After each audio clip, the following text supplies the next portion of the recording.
My name's Nathan Kukihiko. I go by B-Boy NATERUTO. I rep the Groundhounds crew, and I've been dancing for 20 years.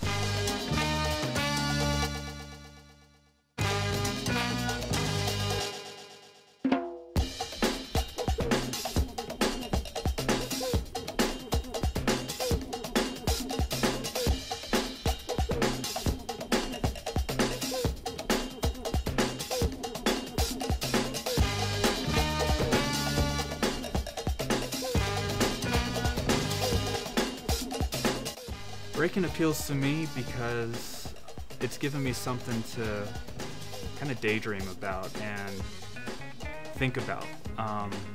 It's given me something to try and be creative with, and it's been something for me that whenever I watched other people do it well, I would go to bed at night and I would just think about what I was watching. I would picture me doing those moves, and it's really been something that's, blessed my life and inspired me. Saw Easy Rock for the first time in a tribal video. It had highlights from B-Boy Summit 1996. First time I saw him do six-step, that's all I could think about. Crazy Legs, Ken Swift, basically anyone in that B-Boy Summit 96 video. Style Elements was a big inspiration for me. The Utah scene was young. If it wasn't in its infancy, I would say it was a toddler. We didn't have a lot of resources for learning. At least in my experience, I personally didn't have a lot of resources. And so I feel like it was a lot of experimentation and trying to figure things out. We had a few references like the break-in movies. Turbo and Ozone were a couple of my first teachers. Because there weren't a lot of good dancers at first in the scene, or superior talent, we were all kind of in this struggle together to figure it out, all the dancers that were around at the time. First battle happened at a church dance. There was a kid I went to high school with. He had windmills. It's basically all he did.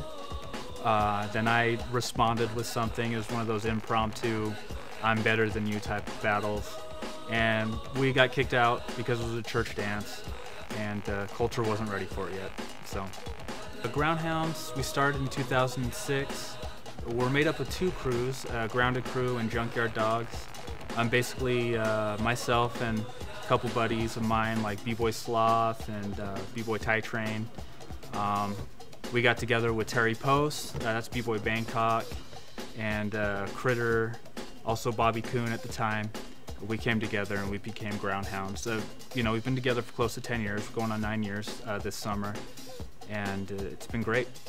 I've had some tough losses that kept me going. Honestly, I think losses sometimes do more good than winning because it makes you want to work harder, and winning can potentially make you complacent. Seeing superior talent has made me want to get better. There were times where I was kind of at a crossroads and didn't know if I wanted to keep dancing or not. I would say, for example, in 2002 I saw Hong Ten for the first time at the UK B-Boy Championships. That made me want to keep going. A few years later I saw B-Boy Born for the first time. That made me want to keep going. 2009 I saw ATN for the first time, and that made me want to keep going.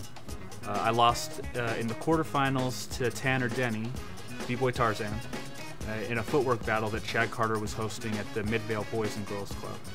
And kind of a bitter loss for me because I thought I was pretty good. But that made me want to get better.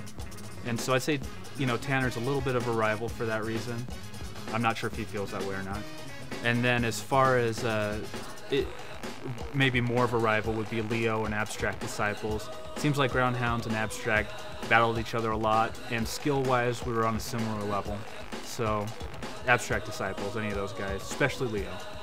I would say the biggest difference from my point of view is in the past there was more, I'd say, animosity between dancers. There weren't as many dancers, and so everyone seemed to be more, there was more aggressiveness about who was a better dancer. At least that's the way I perceive things. Now there's aggressiveness, but it's more kind of in the moment. So like when a battle's happening, people will act aggressive, but I'm not sure how much actual beef there is now. And I'm not sure if that's necessarily a bad thing. I'm not a huge proponent of beef in order to motivate the scene, but I know some people are. That's really the biggest difference. And as far as where I'd like to see it go, is I'd like to see our scene become what the Ukraine is to Europe, where absolutely every last dancer is dope. For anyone that's coming up, I would say if this is something that you think about all the time, you daydream about, when you go to bed at night, it's what you think about, then I think you found something that's for you.